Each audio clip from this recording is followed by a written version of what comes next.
encouraging otherness, to recognize and celebrate our common humanity. I personally witnessed enemies sitting in a room and a small sliver of light begins to open up and entirely changes the relational reality.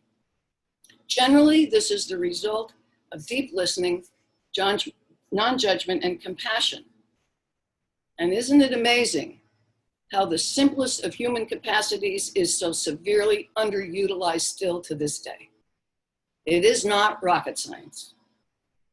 That doesn't mean that the process of addressing polarization and extremism on a macro level is not a complex, multi-layered process requiring a systems view and understanding of the many interdependent variables at all levels of society.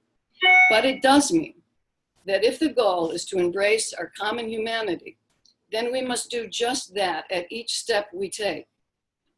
We can also be aware of the narratives that define our own identity and sense of the world.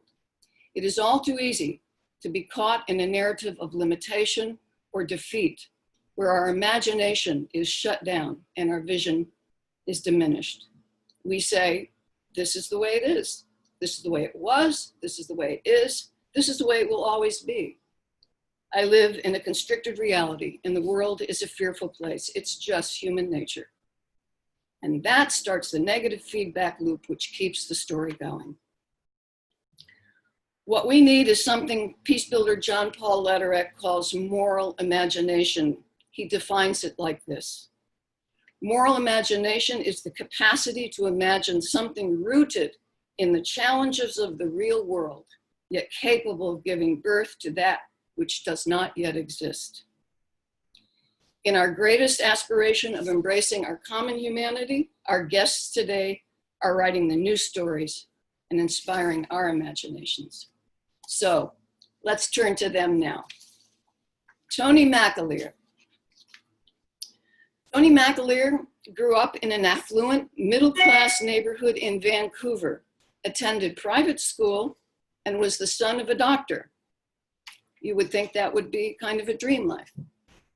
By the 1980s, he was a leader in the neo-Nazi white Aryan resistance and a Holocaust denier. In the 1990s, he found himself at the Aryan Nations compound in Idaho as a hate group recruiter and set up and ran a white supremacist phone line.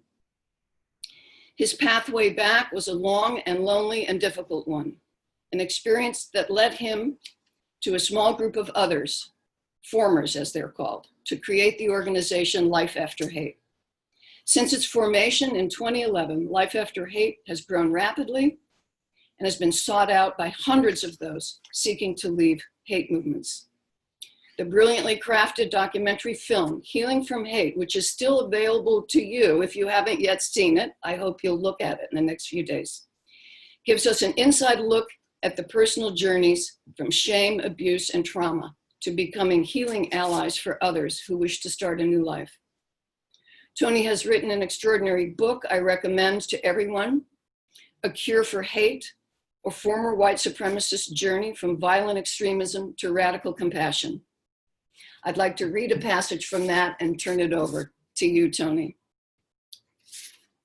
As I gained insight into my destructive journey and the role that toxic shame played in my life, I started to think about how shame plays out in other people, both as individuals and groups.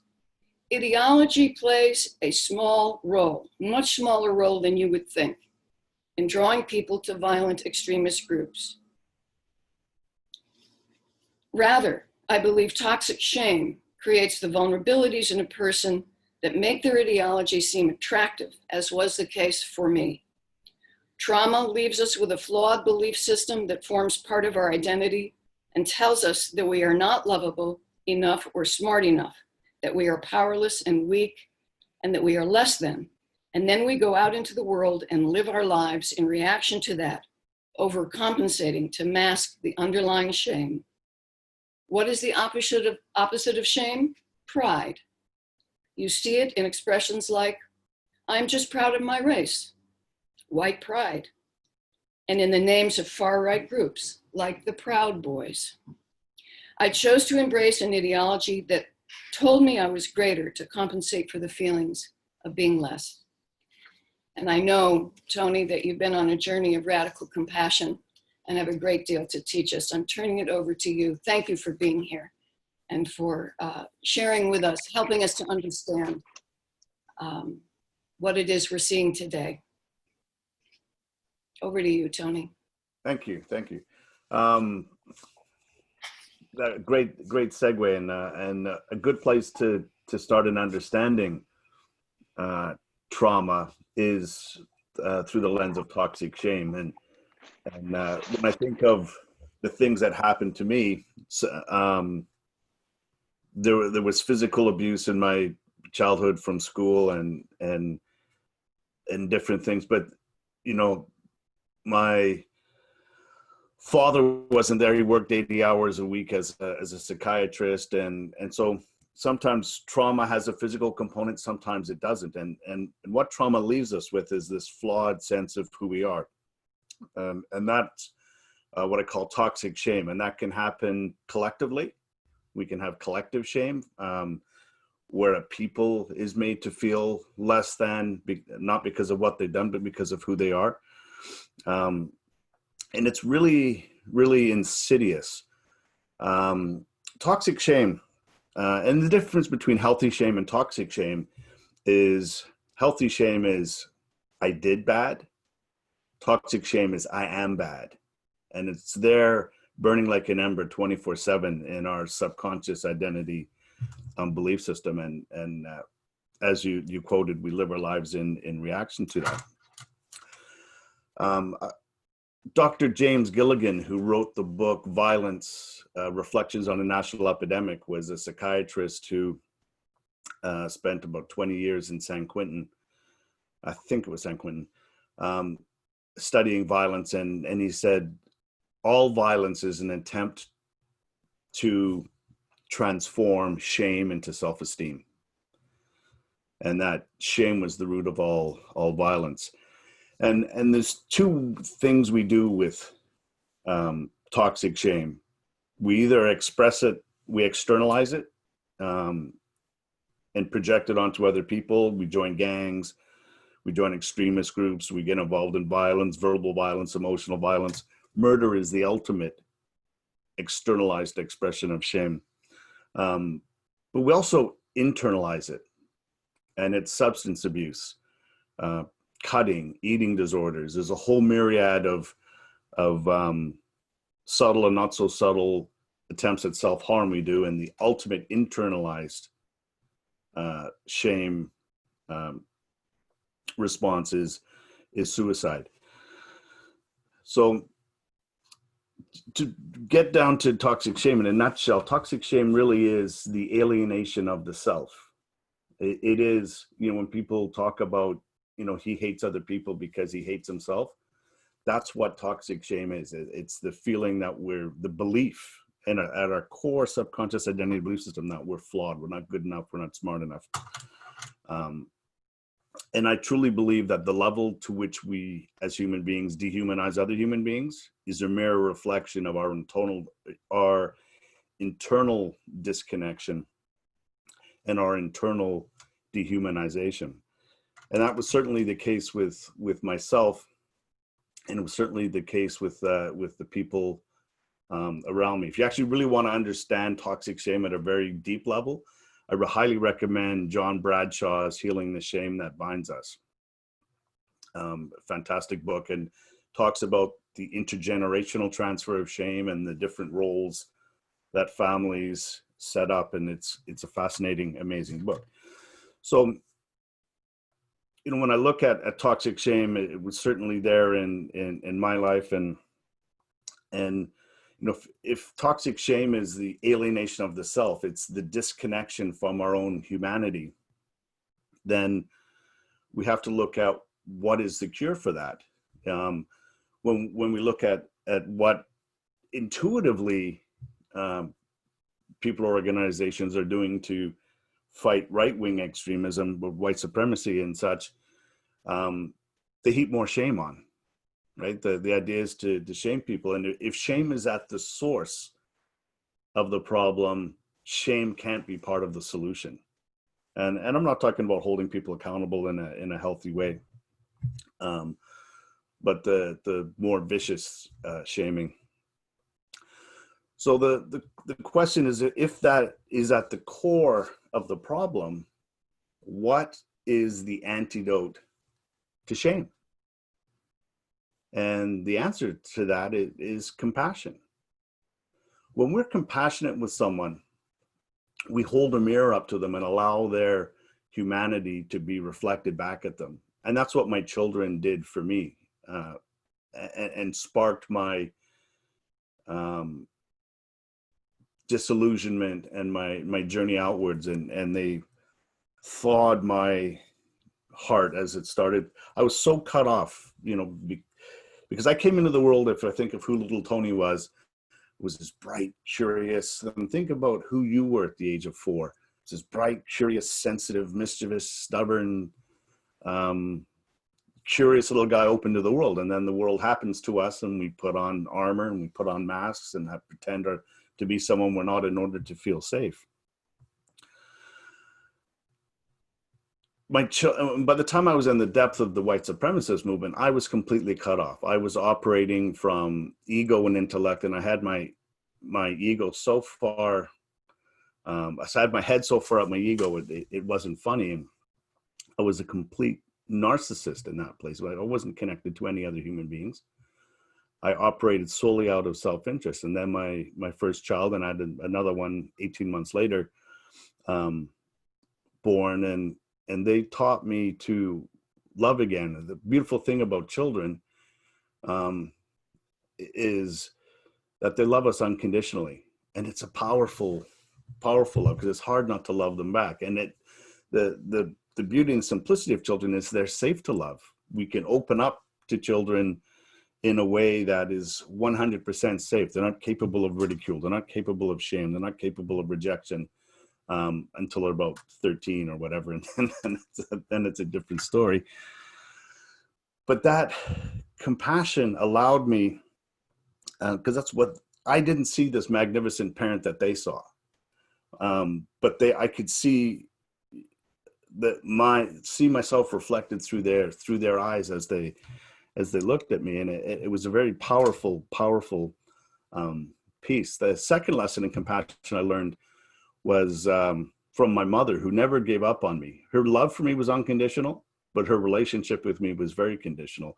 And as I was struggling to raise 2 children on my own by the time they were 2 and 4, I needed her, and she leveraged that and pushed me out into a different direction. And that taught me the second critical, important lesson about compassion, and that is compassion, for it to be truly powerful, needs to be accompanied by healthy boundaries and consequences.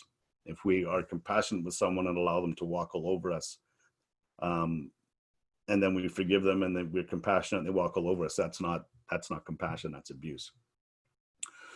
So she taught me that very powerful lesson. It wasn't until I met a mentor, coach, doing personal development workshops that I learned the most about compassion. And it turned out, my first therapy session with him, I'm telling him I'm a neo-Nazi, and I was this and I was that, after much trepidation. And he starts smiling and laughing. Well, not laughing at me, but smiling at me. And I go, "What's so funny?" And he goes, "I'm Jewish, right?" And this was a relationship that I had for a while, and was important to me. But that feeling of receiving compassion from someone who we don't deserve it from is an incredibly powerful information. And I remember crying in that session, and he looked at me, he goes, "Look, that's what you did. That's not who you are. I see little Tony." And it was a very powerful session, but it opened the door to about 1,000 hours of one-on-one and group counseling, working with this individual to wipe away the shame. And in all 3 instances, again, he held the mirror up to me and allowed me to see my humanity reflected back at me. And he was a very gifted counselor that could heal the wounds that were the source of the toxic shame to begin with. And that led me to a journey of self-compassion and practice of compassion.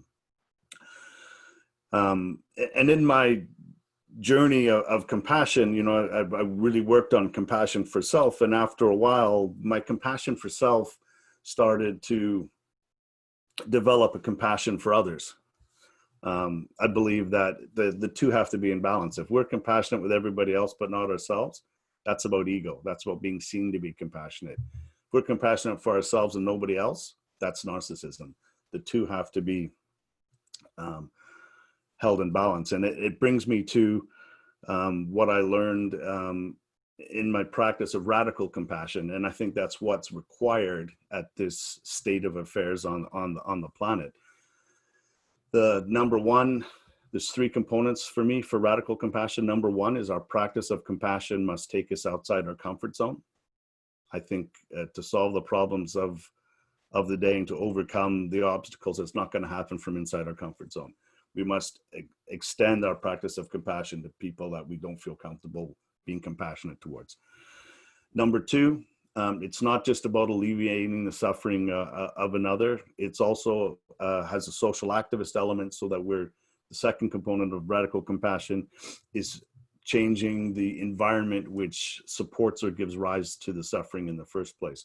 And number three, and I think this is the most important piece of radical compassion, is in order to truly be compassionate with others, we must mine it from ourselves. And when we take that journey inward and develop self-compassion, it exponentially increases our ability to be compassionate with others. And I know time is short and we'll have a lot of questions. I just want to finish with a quick quote.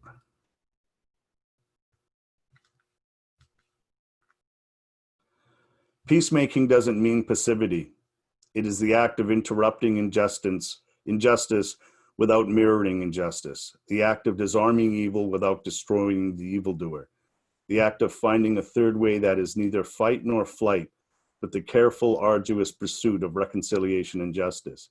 It is about a revolution of love that is big enough to set both the oppressed and the oppressor free. Thank you.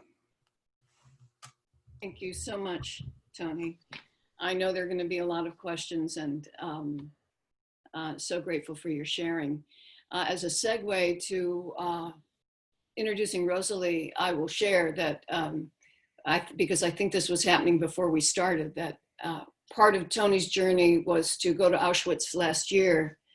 And it was a very important step in his process of really allowing himself to feel fully the suffering of others. And he says that happened because he was able to feel his own suffering. And a movie will be out about that experience sometime. You can go to Tony's website, I'm sure, and find it. So Rosalie Jarrett is a daughter of survivors of the Holocaust who carried the immeasurable pain of starvation, torture, illness, and loss of their homes and dear family members to death and destruction. What saved Rosalie from the darkness of this legacy was the gift of music. She taught herself to sing, play guitar, and write songs. This led to an amazing career as a singer, actress, composer, recording artist, and producer with international credits. Yet the deep pain of the Holocaust would not leave her.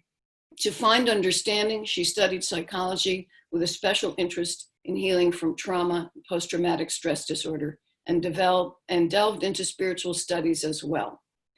She led groups for descendants of the Holocaust and the Armenian genocide and traveled to the Soviet Union along with 3 other musicians to meet with and assist refuseniks and human rights activists. They were arrested by the KGB, released, and upon their return to the US, worked to support the courageous people who had risked their lives for freedom. Rosalie found the most uplifting experiences of her life when she encountered the children of the Nazi regime in a research study. As a result of this initial encounter, she and others in this group decided to create a dialogue group format in the organization One by One Inc., to bring together others who were polarized by war and genocide for deep understanding and transformation. She will be speaking about this journey and the inspiration that led to the formation of this organization dedicated to the hope of bringing light into the world, light into the darkness. Rosalie is a licensed educational psychologist and became an official member of the clergy in 2019. I feel grateful to have Rosalie with us. I have traveled with her group one by one to Berlin many years ago to take part in a one-by-one dialogue, and it was a life-changing experience. Rosalie, thank you so much. I'm turning it over to you. Oh, thank you so much, Judith. Thank you, Theo, Phoebe, and all the people here who care, who want to make the world a better place. This is my home. Thank you. I'll do my best to speak on behalf of my colleagues as well. We usually speak together on the perpetrator side and the survivor side, both Jews, Christians, all of us together. I wanted to reflect on what Tony said, because one of our participants in the dialogue group was a psychiatrist who told us when he was a child, there was a book that was written. It was like the Dr. Spock book, and by a woman doctor who wanted the intention was to break the will of the child. She admired Hitler greatly. And what he said is he was locked in basements, he was beaten. If he was afraid of something, he was given more of the thing that he would be afraid of. And he was just a lost little person. Talk about toxic shame. And he said when Hitler told them how wonderful they were, the Aryan race, he said, that was the father that I never had and I followed. So it is very powerful. I totally agree with you, Tony. And I'll respect the work you are doing. I'll tell you a little about me because I want to tell you my story, because just to give hope that if you are in pain, if you are undergoing suffering, there is a path out. I didn't know that as a child. I also want to say that we do not forgive or forget what happened in the Holocaust. All those millions of people, are 6 million of ours, and then the LGBTQ people, the Jehovah's Witnesses, the communists, the resistors, all of us. We do not forgive or forget, but we try to transform so that this does not continue. I'm here, Tony, this might connect to you as well. I'm here because of one angel in Auschwitz who kept my mother from committing suicide. She had been from a very religious, her father was a rabbi, a good family. She used to say, what did I do to be in hell? Why was I sent to hell? Is there really a God? At any rate, she was starving and she left her city of Lodz with one surviving sister. Her family had been taken to Chelmo and gassed. Her mother and the 4 other children, her father had died of starvation so the kids could live. And they went there and she took her little sister to the wires to get electrocuted. And a man on the other side, whose name we'll never know, told her, stop, what are you doing? You're going to die. And she said, I want to die. He said, no, wait, I'll give you cigarettes, trade this for food. I'll meet you here, come back. And this angel, in Judaism, an angel is a malach. It is not an angel with wings exactly, but we can see it that way. But it's a messenger. The word means messenger. And this person can come into your life and give you something special just at the time you need it, whether it be your child or a psychologist or just someone. And this was the man that saved her, and therefore I'm alive. At any rate, when I was little, we were poor. We couldn't see other people. My mother was afraid if there was a knock at the door, the Nazis are coming. She would cry, she would fly into rages. I never knew what was coming. I was very sick. My father was withdrawn because we wanted to get out of poverty. He worked night and day to try to make a living. And the love I felt was from another malach, another angel. I had a problem. I couldn't breathe. At times I would go and stop breathing and need to go be rushed by ambulance to hospitals. And I had another one of these. I was in a crib. I never forget.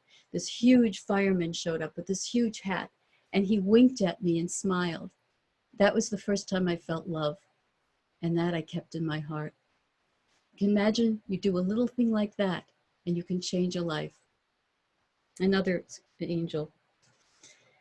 So my father, he was a musician, he was a researcher, he was a man of the world, hung out with Chagall and all these musicians and artists, and he ended up he was a socialist. And what's a socialist? In his mind, it was someone who wanted to help people help each other, lift each other out of poverty, educate each other, help if one needs this, give it, and one can give to the other. This is the socialism we're so afraid of. He wanted to join the Socialist Workers Union, but he didn't. He wasn't. They said no, you have to be a worker. So he learned how to fix watches, and that saved his life. He was in Dachau. He ended up running away from the Vilna ghetto, joined the partisans, was shot, taken to Dachau, and he met there Viktor Frankl, who I will talk about. And he was in the forced march out of there, weighing 75 pounds at the end. And I have a picture of him afterwards in a DP camp with a huge sign saying that fascism demands vigilance. We have to be vigilant about fascism. I had music in me. I couldn't think like other people. I didn't think of marriage and children. I didn't know how to live. I was just in pain. One thing, and then I ended up in college, and the advisor told me to get married. I mean, really. But I managed to go to graduate school, and reading Dr. Viktor Frankl's Man's Search for Meaning changed my life. This is the spiritual studies. It's, he said, if you take something difficult and you find meaning in it, you can overcome it. And I believe that the challenges that we're given are the path that we need to take in order to give to others and elevate. The fact that, you know, you go through being a neo-Nazi and you have a vision and now you're helping others. I'm a child of survivors. Who knew I'd be talking with the children of Nazis and creating an organization? That pain in me had to be given meaning and transformed. So, you know, I did music, I did the Soviet Union business, and what happened that changed my life was a notice that there was a research study looking for people who were children survivors to meet with children of Nazis. I said, I'm going. At the time I was Buddhist, and I said, yin yang, this is the other half, I'm going. And I went. I had already been to the Soviet Union, what could be worse? So I went, and there I met some of the most amazing people in my life. And I'll tell you a little story. We sat in a circle and told who we were. One woman was from Germany. She came, she was very shy and withdrawn, and she said, she came to turn herself in, actually. She had been born in Germany to a father who was very abusive. And later, and when she was married with children, she tried to commit suicide. She was brought to a hospital. They asked, what did your father do during the war? She said, oh, they said he was a very nice person. But she decided, this courage inside her said, I'm going to find out who he really is, because she was told there was a place to find out. And she said, that day, I realized I was the daughter of a mass murderer.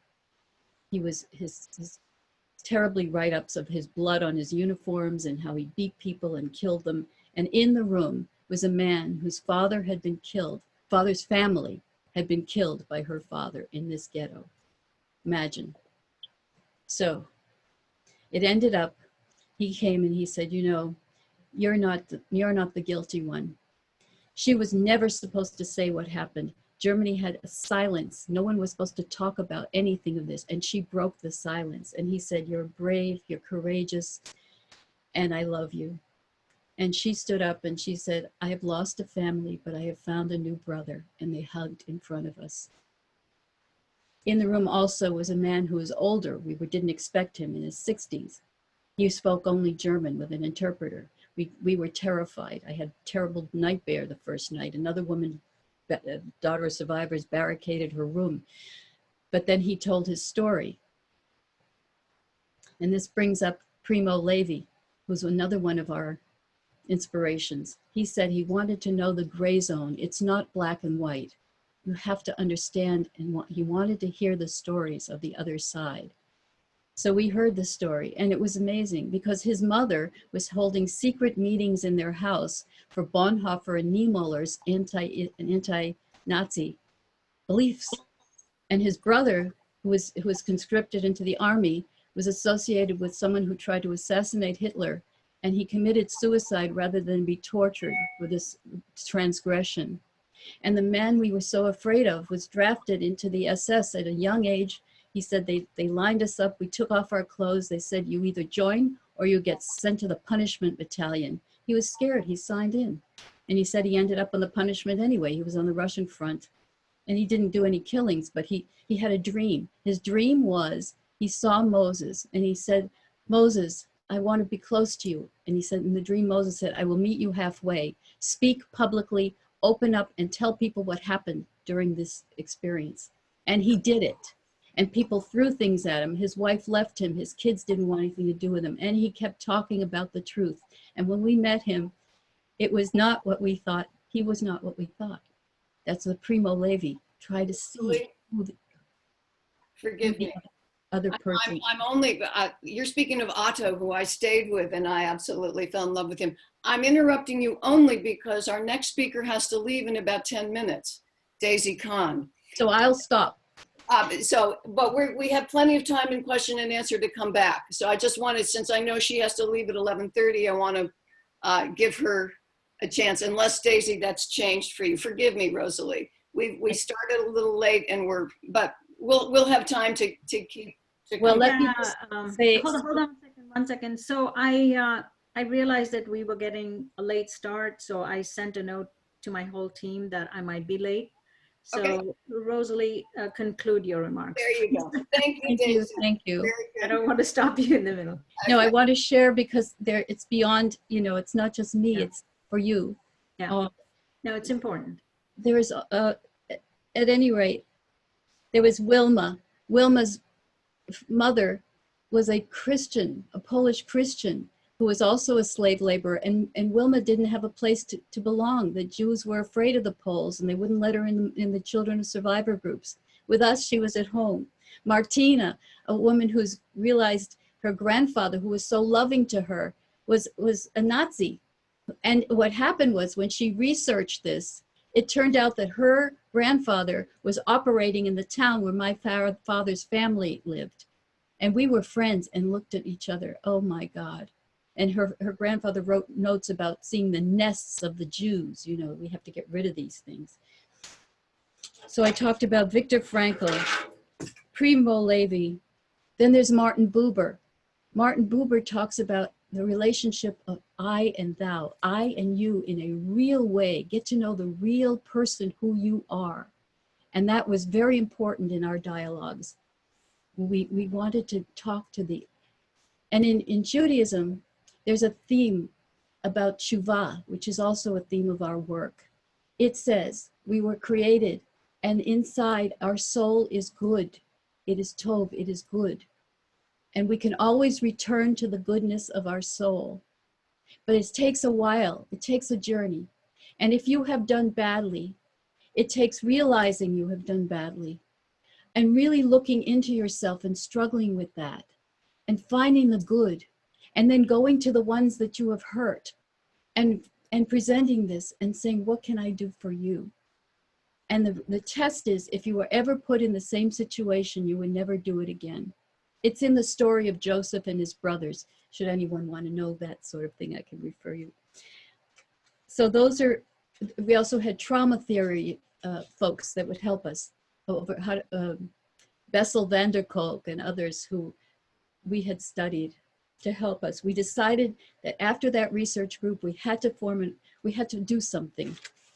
So 3 of us decided to create something that could be a dialogue group. How do we do this so that people can be enabled to create this all these things I spoke about? And we published a paper on this, and we are putting this in our book called Journeys of Transformation, which we hope will be done in a month or 2. It's about 450 pages. Oh my gosh. But I think it'll be worth it. There are artists, anyway, we found that we were more at home with each other than with our families. And I was looking for home because I didn't have relatives really. And this was so meaningful for me. I said, we've got to do this. And we did. We created the 1-by-1 dialogue group. We created the organization. And we wanted to, and we had been creating dialogue groups since then. We had amazing encounters. And Judith, came to help us, and she brought me to a wonderful Wounded Healers Conference in New Mexico, I believe. And there I met Sequoia Trueblood. And I was asked to lead a Friday night Judaic service. And I mentioned one of the names of what we call the great power of the universe. And he said, wait a minute, that's what we call it. I said, really? And he said, who are you? I said, who are you? And we had this incredible bond, spiritual, from two ancient peoples. It was beautiful. And so many bonds, so many wonderful interactions. But I want to tell you, in Germany, Martina was working, and the others in Germany were doing things. And one time they had a group of Bosnian women and children who had been rescued. They had fled, and they sat. Our group, by the way, our group members went to Bosnia to help with many of the people after the wars. There were people from different parts of the societies, but they wouldn't talk about their histories. And when our people went and spoke about, the German side, the Jewish side, the Christian murdered people side, we left and they started telling the truth about their situation. And meanwhile, the group that came to Germany, I sat there and I watched this little girl try to help her mother understand the language and what was going on. And I was that little girl, and I was able to speak to them afterwards. And I said, there is hope, we can, this is what I felt like. I want to help this little girl who was me. And if someone had helped me that way, it stays with you when you're little. Oh, there's so much more. We met people from all over the world. We met Julio Cochoy, who was a Mayan whose family was murdered by the genocide in Guatemala, and he's a leader now, beautiful author of books. And we met Elisa Medina from Peru, who went down to Peru to help people followed, they had their civil war. And Joseph Sabarenzi from Rwanda, who loved our work and wanted to take it back with him. And Nick Voss, who's a filmmaker who is working on our film, How the Light Gets In. And what can I say? There's so much. Martina, who's our person in Berlin, she's an educator. She takes the kids to Auschwitz, Muslim kids, Christians, Germans, wherever they're from, and they talk about this. And she's connected with Yad Vashem in Israel. She wants to educate, and the idea is to transform. So what is never again? Never again, that word is to take action to transform, like Tony said he was doing, so that we can overcome with compassion and understanding and give something beautiful to the world. So I'm grateful to be here on this podium, and I wanted to say something I wrote for the book. As we search out the humanity in each other, listen with compassion to the stories of pain, guilt, shame, anguish, loss, and fear.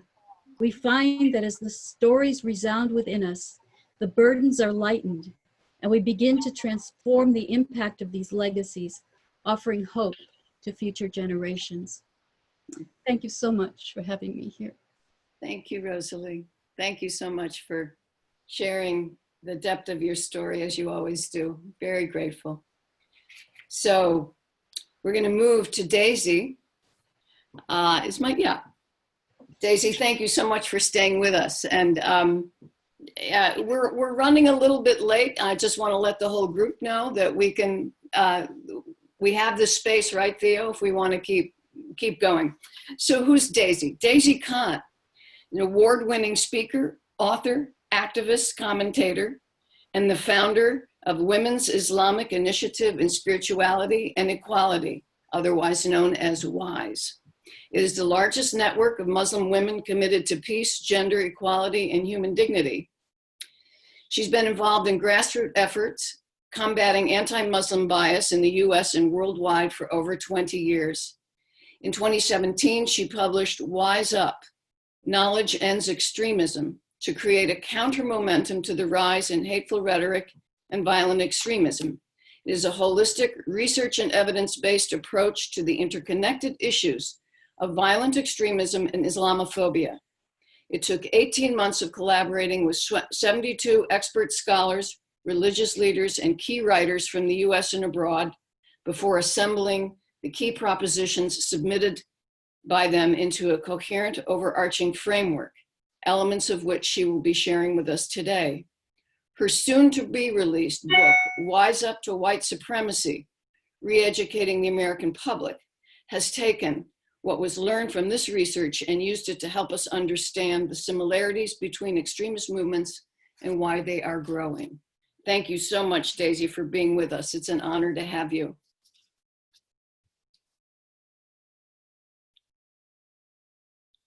You're muted.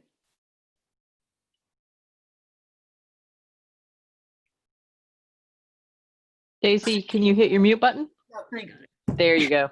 Sorry about that. Okay, so thank you so much. And I'm very happy to see Nadine, who is a old friend of mine. Nadine, I just want to let you know in front of everybody, I miss you. Although we haven't been in touch for a very long time, but you know, we are connected heart to heart. Thank you so much for this wonderful introduction. And I just want to say that, you know, my work of building bridges has been going on ever since I quit my corporate career and got involved in this work, primarily because of 9/11. And I started with healing wounds by what was familiar to me, which was the arts, because I had an arts background. I created theater projects, brought people together, healing wounds post 9/11. And out of that, I developed great friendships. Then I began to do religious dialogue because there was a lot of confusion about Islam, the religion, and its teachings and what was going on in its names. And that served me really well because I made great allies that I now call my friends. Over the years, I've developed these relationships. And then I had to still find solutions to the major social issues that were confronting my community. So I began to fill the knowledge gaps, which I thought were necessary to change people's beliefs at the core of who they are and, you know, what they value. So in a nutshell, I don't think there's any one magic bullet that can fix everything. There are many ways, many approaches, and I love what Tony's doing to some extent. I have now gotten involved in rehabilitating a person who was in prison for the same reasons that white supremacists, you know, are have to exit out. And I find myself constantly challenged and trying to find new solutions to these social issues. So we're always going to need to heal people. We're going to need to change hearts and minds, and we're going to need to build harmony between people. So I'm very pleased to hear of everything that has been said up until now. And I think that all of our efforts are really needed. So I'm really glad that we've come together to discuss this issue, because the issues are not just local in the United States, they're also global. And because I do global work, I'm worried that human dignity and human equality is under threat everywhere. You just go look around and read the news and you know what's going on. And we need to really work from the bottom up at the grassroots level, literally at the person-to-person level, to foster this human dignity and equality, which is rooted not only in all our faiths, but also in our American values.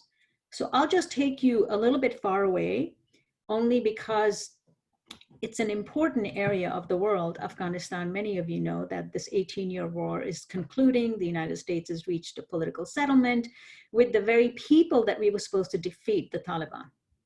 And the Taliban, as you know, have no respect for women. And they, if it was up to them, they would relegate women to the sidelines and give them no rights. But because the peace talks are going on, there's an insistence that they give women their rights. They have announced their willingness to guarantee women's rights, provided they can be proven and shown using an Islamic framework. And all of a sudden, you know, I myself, I've been doing a lot of women's activism work. I find myself delving and diving into books of jurists that were written 1,000 years ago, and the Quran and the Hadith and all these things that I never really imagined I would be doing. But I know that this is that moment that I have to seize, Because if I don't do it, who's going to do it? Who is going to prove this? Who is going to come forward as an activist and say, yeah, we have these rights. We were given these rights in 7th century, and you can't take them away from us and call yourself an Islamic emirate of Afghanistan, you know? So everybody's using the banner of religion to justify themselves, but there is nothing behind the banner. It's just, you know, it's just a call and to rally people, but there's no substance behind it. So for me, securing these rights from the ground up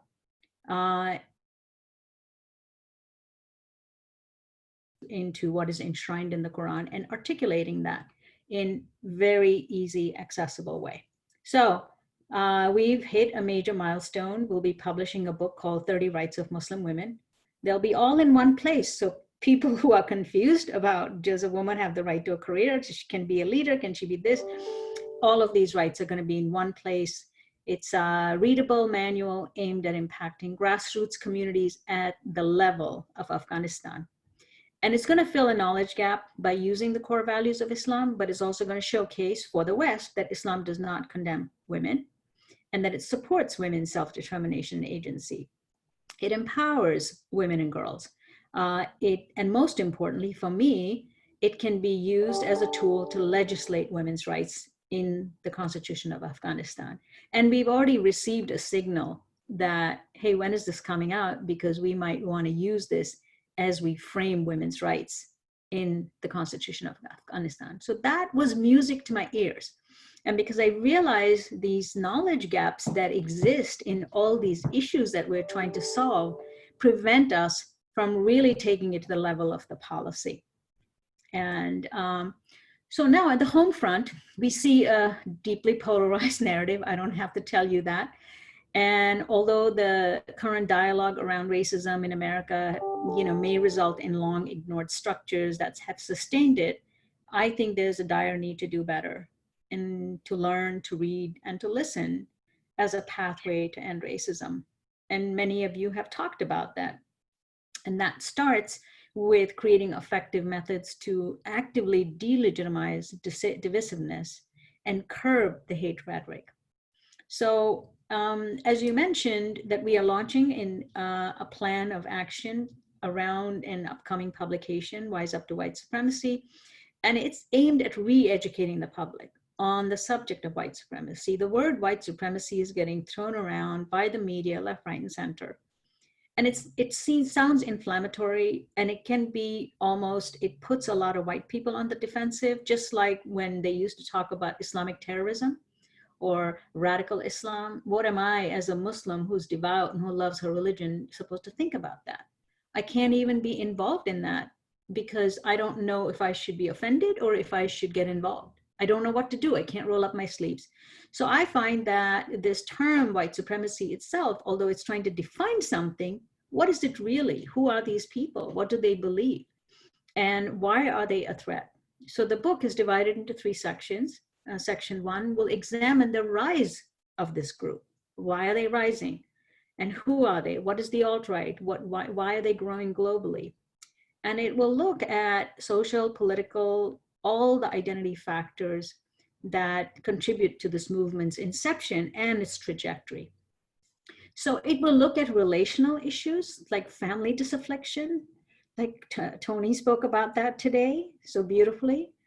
It'll talk about social identity, the malaise that people feel, the self-imposed isolation sometimes.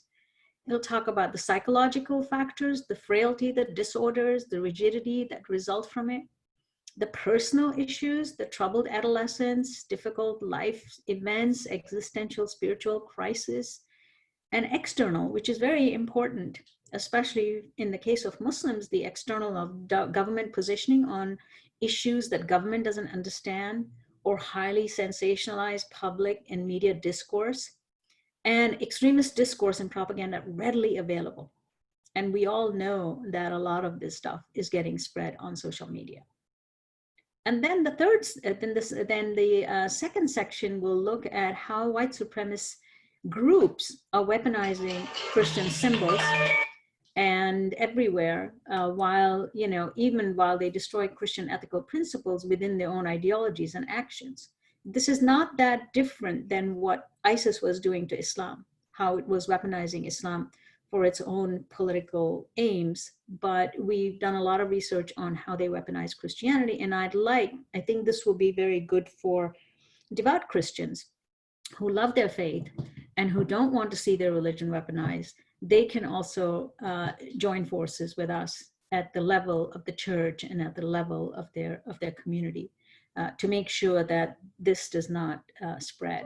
And the third section highlights these narrow and out of context tropes that vilify other ethnicities and religions, such as Jews, Muslims, immigrants, Blacks, and which is a staple for their success in recruiting people.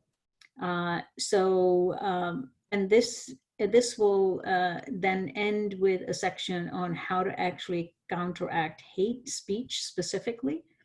And it's a 5-step process. It shows you how to, what to consider when you are talking to people. Consider the emotions, consider who they are, what's going on with their lives. And remember that changing people's beliefs are very hard.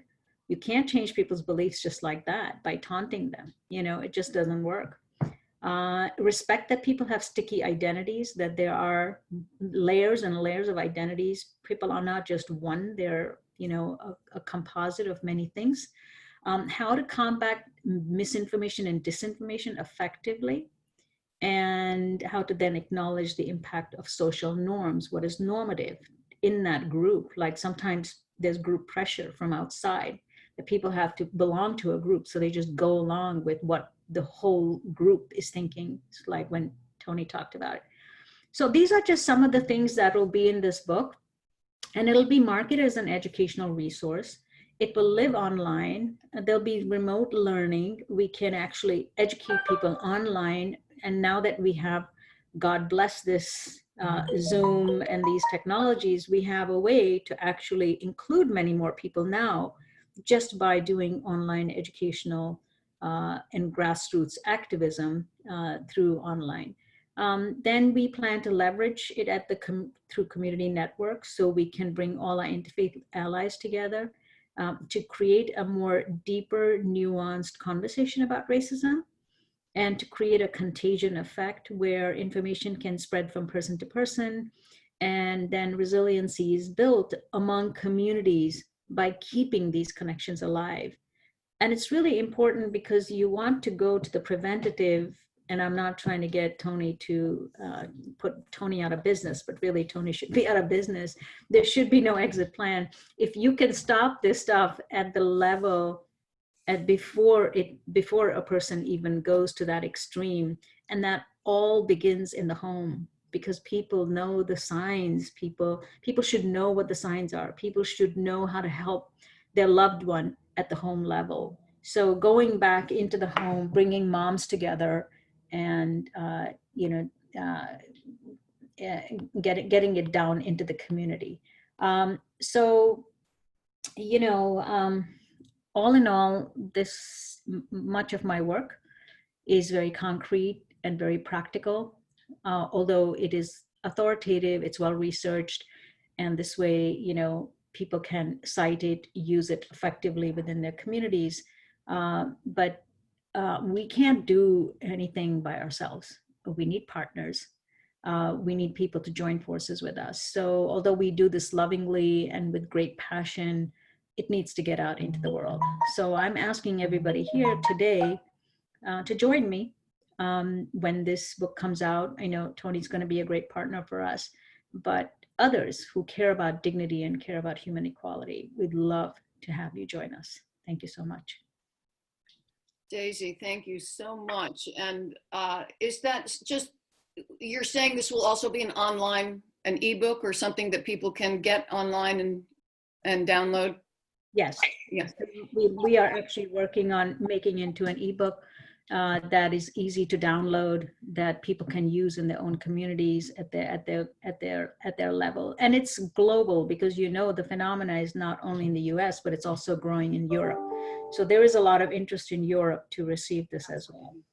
Well, I think Global Citizen Circle probably is just love to be a partner. So thank you so much. I also forgot to mention, just for people to know, that Daisy wrote the introduction to Tony's book. And so they're a team. Yes, we are the most unusual team there is, but we are a team.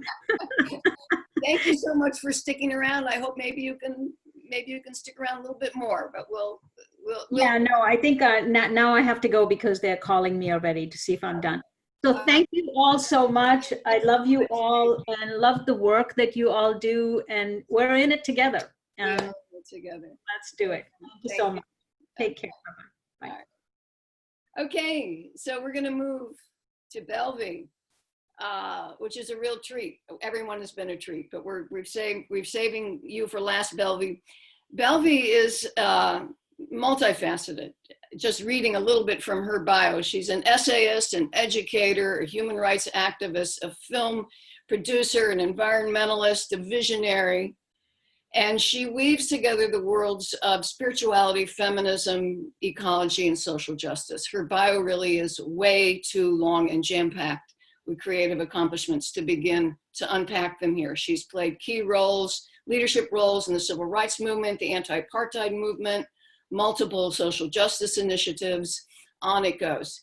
But apropos of our theme today, she traveled the country to engage in deep and soul-searching public conversations with Thomas DeWolf, whose white ancestors were once the nation's largest slave traders, and her own ancestors were sold by the DeWolf family. So that's a piece of the many, many, many things that Bellevue has done.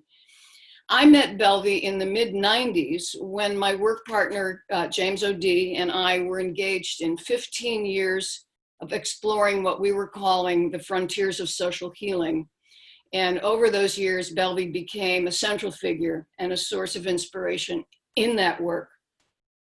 During that time, we began to see one thing very clearly, which was that healing divisions and moving towards wholeness requires a sense of a flexible self, and this is, Daisy referred to this a little bit, a growing and expanding narrative of who one is and who we are collectively. And this is one of Bellevue's greatest gifts that she brings to us. Take, for example, the curriculum she developed for young people in South Central LA in the early 90s called Hey, Listen Up, a sense of self, a sense of place, where she guided young people in narrating their lives with a series of questions that went from who am I in my family, in my neighborhood, in my cultural community, who am I in my bioregion, in my nation, in the world, and who am I in the cosmos.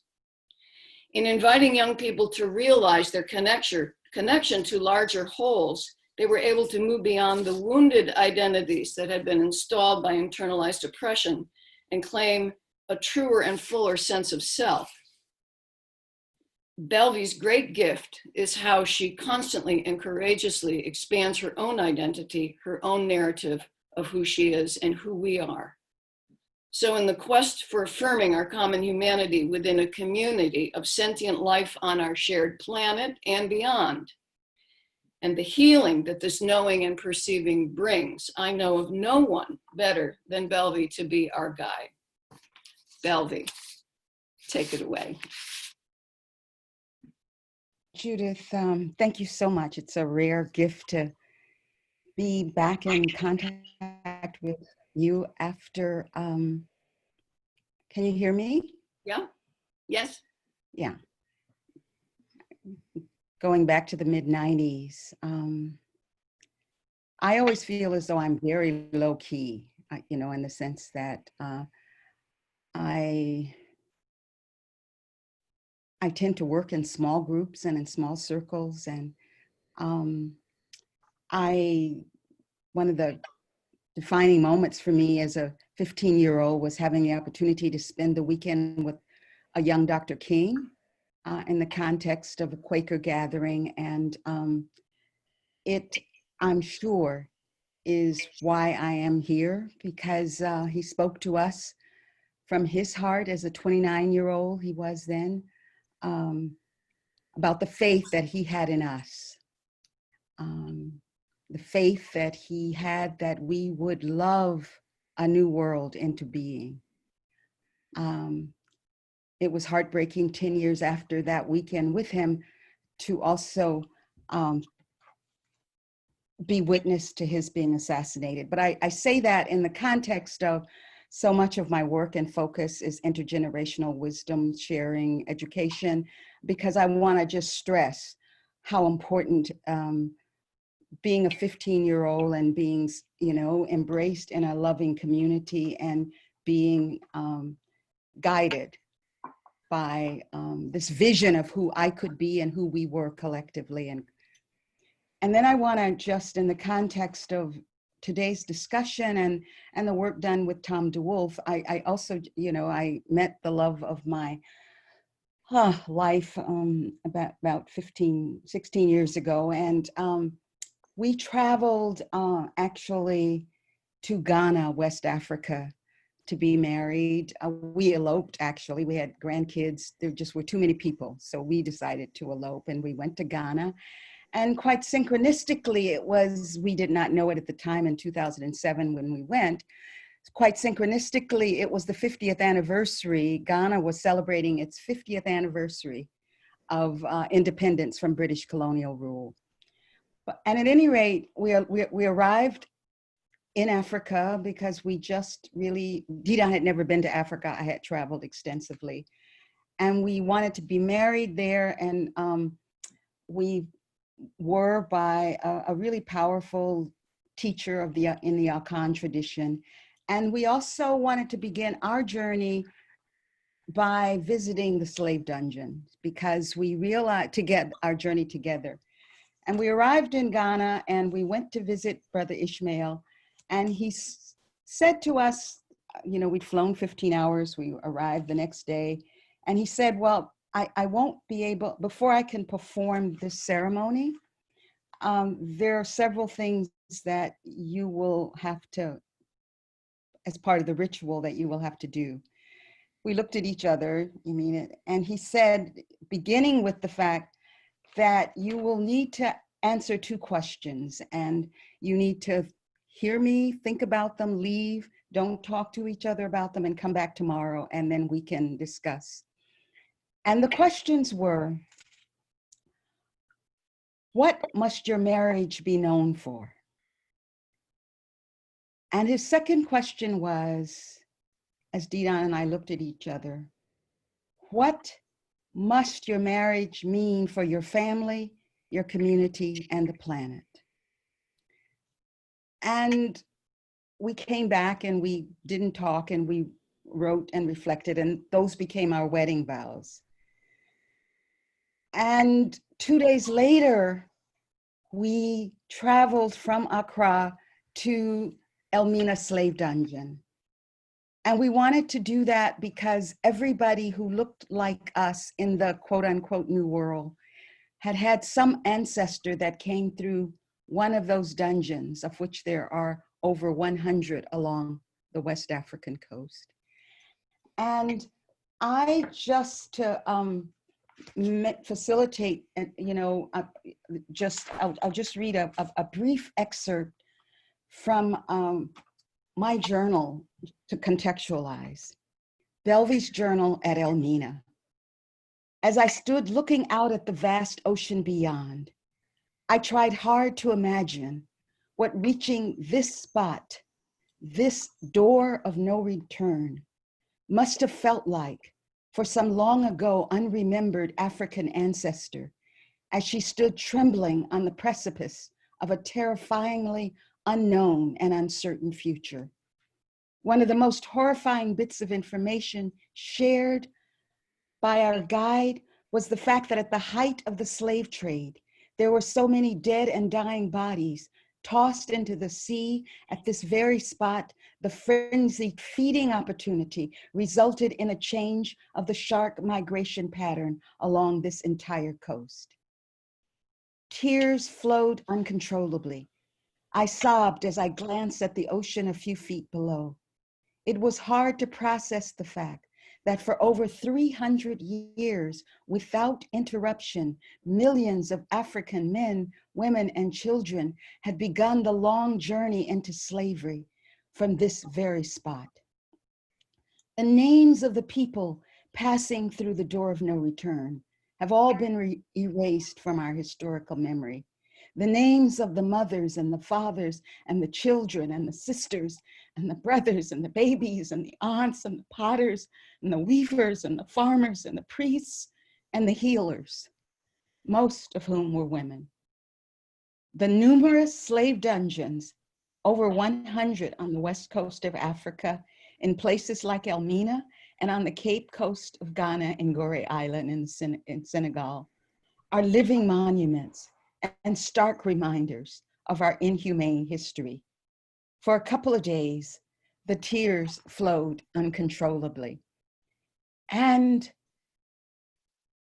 as part of visiting that slave dungeon, as everybody was leaving, I needed to go back and chose to go back and sit in the women's dungeon, because we had been there and I had heard the stories. We had walked up the stairs, the back stairs to the governor's suite, which opened out onto the patio of the women's dungeon. And we had learned how periodically the governor would have all the women brought out and, paraded down below, and he would select one of the women, usually a young woman, preferably a virgin, to be cleaned up and brought up the stairs that night to his suite. And we learned that on the way down, some of his chief assistants also had the privilege of raping this young woman. And I had to go back because I needed to sit with and bear witness to that erased Torah. And I needed to, but what started to happen as I sat in that slave dungeon was I started to try to imagine what it must have been like for a group of women who've been captured from all different places, who didn't have a common language. What was it like for them to prepare this young woman to go up those stairs? Without a common language, did they sing songs as a way of communicating? But I was sitting with, it was one of the hardest things I'd ever done, was to go back and be there alone. But I felt as if they could endure this, I could at least bear witness. But in the course of bearing witness, at the time I was on the board of the Institute of Noetic Sciences. I had been on the board of Pioneers. I had an expansive view, but sitting in that slave dungeon alone, something broke. I was filled with hatred. I was filled with rage. I was filled with anger. I was filled with despair. And when I came out, all I could do was go to the hotel and just weep. I couldn't stop weeping.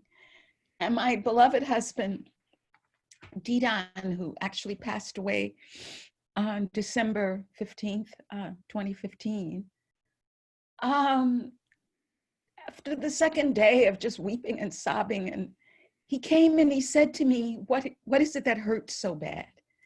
And I said, part of what hurts so bad is upstairs, we can learn the name of the ships that came, when they left, how many people, where they came from, when they got to Jamaica, when they got back to America. We know everything except the names of the people. They've been totally erased. And it was then that I came in contact with the wound of erasure. And the African elders had told us that there were two kinds of death. There's the normal death, that's physical. And then there's the worst death, as a culture that honors their ancestors. But the worst death is when nobody remembers that you lived. And so I realized in that moment, I made a commitment that I would help people remember that they had lived. And there was something about it. And so then Didan asked, his second question was one that has kind of defined the journey with Tom DeWolf and much of our work after being there. He said, what would healing look like? And as you know, when you're in the wound, it was like healing. I mean, I'm sobbing, healing. He said, he held my hand and he said, yes, what would healing look like? Well, I couldn't hear it in the moment, but the next morning I woke up, that question was on my mind. And I remembered something that the African women elders had said in a village that we'd gone to when they understood where we were going to go. They said, when you come out of places like that, try to find water, preferably running water, and ritually wash your feet, because you do not want to walk with all that sorrow. I had gone to bed, but the next morning I realized I should go down to the river and perform the ritual. And as I was performing the ritual, and Didan stayed up on the bluff above, and I went down alone. It was important. I was washing my feet and I started hearing, plant a tree, plant a tree, plant a tree. As I was washing, I couldn't, I was like, plant a tree. And then I realized it was the excerpt from an Alice Walker poem that I knew well called Torture. But I thought it was a poem about hopelessness. When they torture your mother, plant a tree. When they torture your father, plant a tree. But what I realized in response to my pain of erasure, that poem in that moment was a poem of hope, because the very act of putting the seed in the ground and expecting and waiting and knowing that the tree was about the future was a ritual and expression of hope. So I got very excited, and Didan, who I'd been crying, and now I'm down on the beach jumping up and down, and he's trying to, and I, waved him down, and I said, I think we're supposed to plant trees in honor and memory of all of these lost and forgotten souls, and that they will, and I think we're supposed to do it ritually, and calling their spirits back into the ceremonial planting at a time when there's catastrophic climate change in Africa, and so that their suffering will actually be an act of healing for the whole, because trees breathe for the whole. And so, so that's what, emerged. I mean, my Buddhist friends talk about when the heart breaks, there's the heartbreak, and then there's the heartbreaking open. And so fast forwarding, we came back, we planted trees. In fact, I'm deeply honored that there's a friend on from Canada, Emer, I saw that she came in. We planted trees along the Underground Railroad, starting in Alabama and Georgia. And we did a ceremonial planting with our friend Emer at one of the last stops on the Underground Railroad in Canada. And we were invited to plant in Selma at the foot of the Edmund Pettus Bridge. And many of you all know that from John Lewis and all of the beatings that occurred.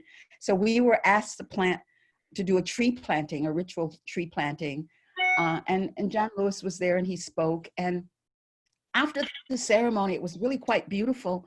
But I woke up the next morning and there was a question in my mind. It's like, the questions that come. The question was, when I woke, what about the Confederate soldier? And I said, and then you start to talk back to the Confederate soldier. The question was just, what about what about them? And the question was persistent. What about the Confederate soldier? Are you not planting trees for them? And I explained who they were, and had they won, we'd still be enslaved. And the deeper part of my consciousness said, this is not about them, this is about you. If you are who you say you are trying to become, and you might not be there yet, but if you are who you say you're trying to become, then what about the Confederate soldier? And I took a deep breath and I sat with it, and I then went to my husband and I said, look, I have to go visit the Confederate cemetery because there's this question that's come. And I took one of the trees that we had not planted at the foot of the Edmund Pettus Bridge, and I took a taxi to the Confederate cemetery in Selma. And I was really afraid. But I felt like, well, Didan had said, okay, you go do that. That's not. And because because the Confederate flags were everywhere, and I thought, here's an African-American woman, maybe they're gonna think I'm here to do some harm.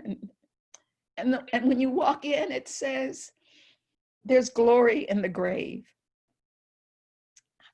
There's glory in the grave. And I just felt that I needed to walk, and why am I here? And I ended up walking and looking, and I looked down, and I calculated the birth and death on the tombstone, and I realized that I was standing at the foot of I think he was 16-year-old child or 15-year-old child. And I had never thought of Confederate soldiers as children. I had never thought of them as real people. I don't know what I thought. I knew I'd had relatives lynched. I knew who they were, but I had never somehow thought of Confederate soldier as a child. And it had a deeply transforming impact, because I realized here he was in a Confederate cemetery, having died defending my right not to have rights. But then I also remembered that I'd had relatives who'd gone to Vietnam. I had relatives who'd gone to Vietnam and who'd done terrible things to the Vietnamese people. And we had welcomed them back.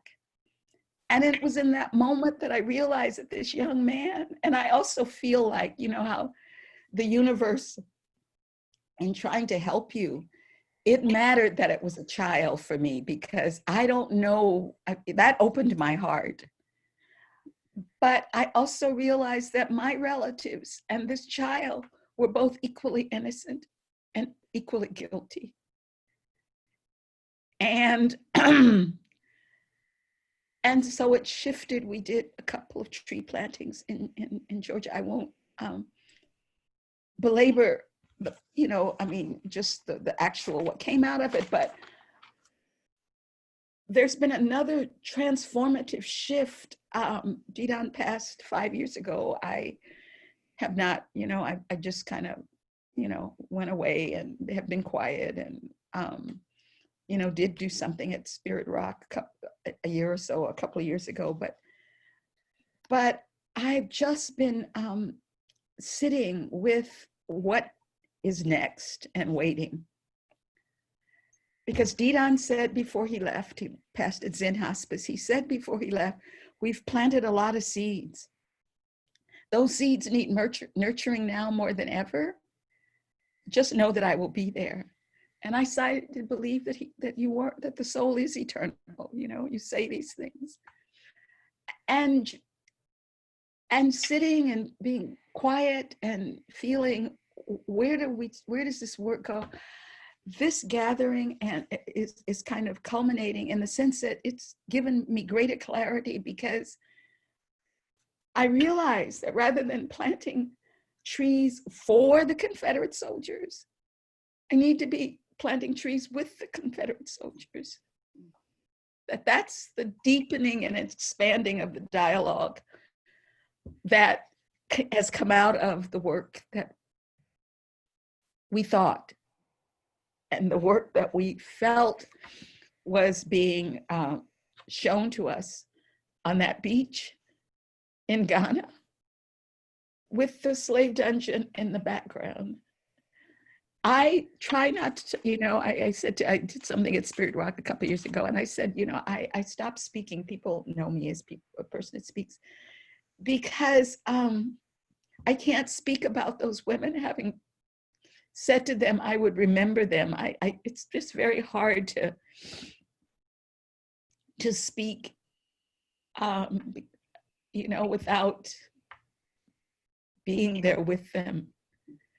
And I know that they're helping guide so that their suffering will actually help heal the whole. And so I'm now having an expanded vision, you know, watching Tony's film and, you know, meeting Tony indirectly, an expanded vision of possibility. I said to Didan, you know, wherever you are, on whatever plane you are on, yeah, the seeds were planted. And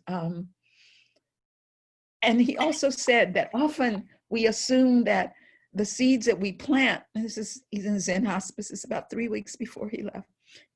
We assume that the seeds that we plant are for the season that they're planted in, but often they're for the future. And I realize that those seeds feel like they are for now and in this moment, in these circles for now.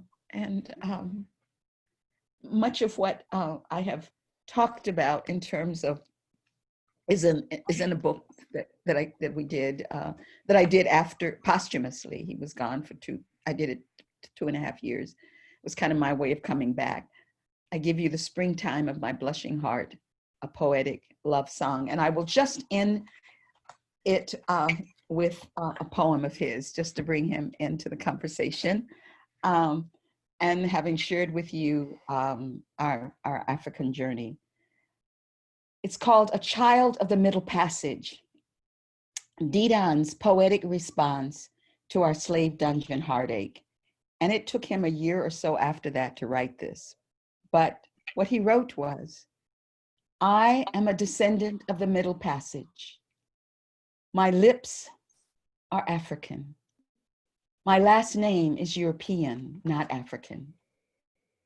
I am a stunning mix of human diversity. In my centuries of suffering, I embody the whole. I am the ultimate global being.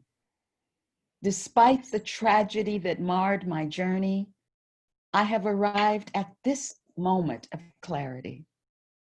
Whether from passion, kidnap, rape, or love, when the sperm embraced the egg, new life was ignited and beauty blossomed in the face of the newborn innocence, reaching out to love and be loved.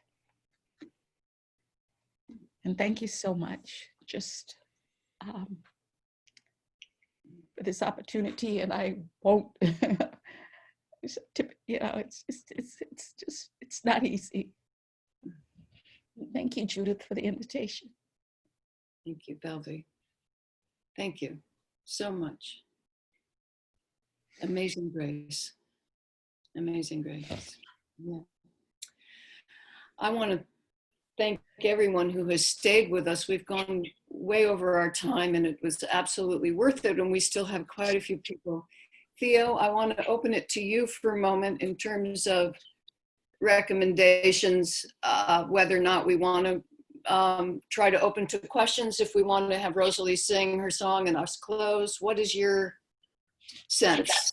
Thank you, Judith, and thank you to all of our discussion leaders. Incredible. This has been an experience like none other. I would like to gather all of the questions that people have put in the chat and then reach out to each of our discussion leaders. And if they wouldn't mind answering some of the questions that people are asking in writing, in an email, and then we can send that out to everyone. I think that probably would be the best way to handle the questions and answers, or questions and answers today, since we have lost a few people who had to leave the conversation. So what I'd like to do now is invite Rosalie Garrett to close our program with a little song. And again, I want to thank everybody for being here today.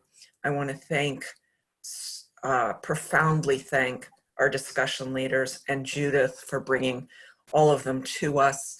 And if you want to stay on after Rosalie, finishes singing, please do. We'll be here. There's no rush to step off unless you have to. So thank you. Rosalie, the floor is yours. I'm emotionally so moved. I'll try to sing. This is a little bit of a takeoff on the lyrics to the song for the prayer. We pray we'll be all right. Please watch us as we go and help us to be wise in times when we don't know. Let this be our prayer, just like every child who needs to find a place. Guide us with your grace to a place where we'll be safe.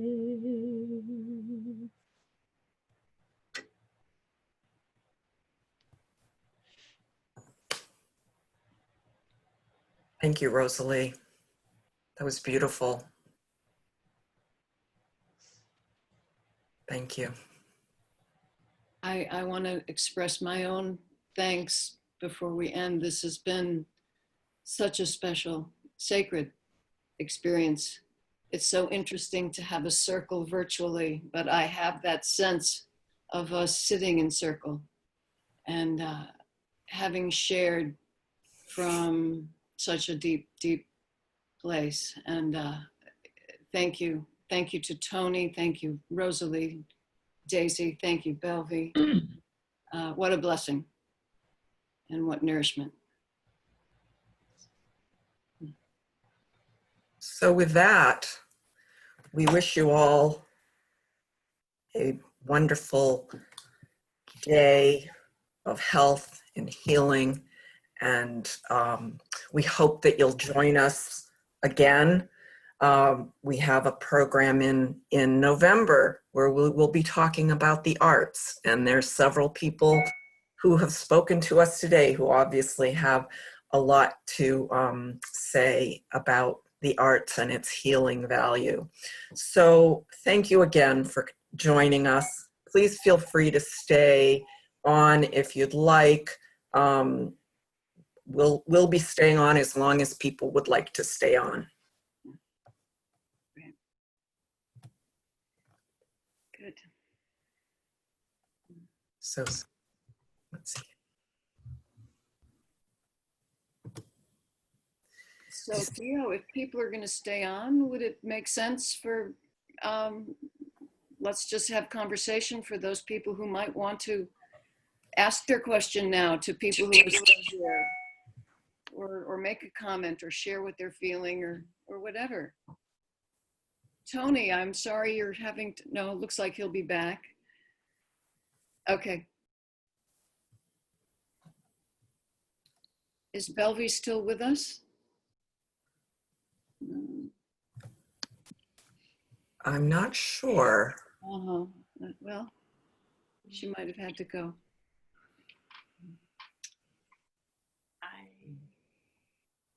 I know that Alicia Parker had a question for Tony, if he is I think he still. excused himself for a moment and he's Oh, okay. back. Okay. All right. So, Did other people have questions they might like to ask? I do have some of them in front of me. I'm not sure if everyone who asked them may not be on. But if you do have a question, speak up now. You can unmute yourself and just go ahead and ask at this point. Is there anybody? I'm just wondering if Jackie Redpath from Belfast might have a word to add because his experience is so similar.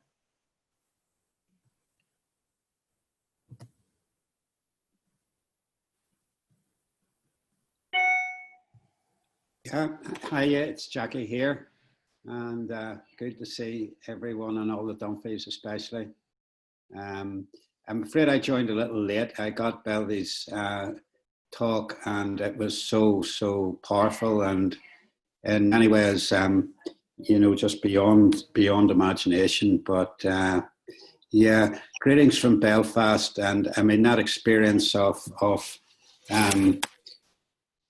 you know, working alongside former enemies is so integral to the peace process here in Ireland, in Northern Ireland, and it is one of the most difficult things, and particularly difficult, obviously, for those who have lost loved ones from the hands of the other side, whatever that other side is. But people are doing it, and you know, it is absolutely integral to moving forward. And it's just so good to be here. Thank you.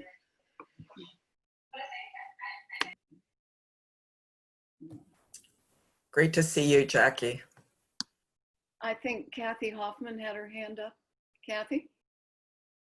I'm slowly recovering from having my soul washed and cleaned, and it's still returning.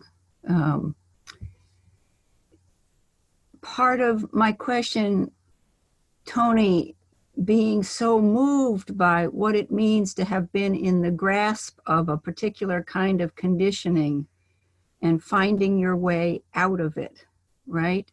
In which our humanities, yours and others, are reclaimed. I was really interested. And Rosalie, I just wanted to say hello from the Holocaust times years ago in Cambridge. It's so beautiful to see you. Oh, hello. Anyway, Tony, you mentioned that ideology was a very small part and toxic shame a very big part. And this is something I'm wondering if you and others would unpack a little bit more.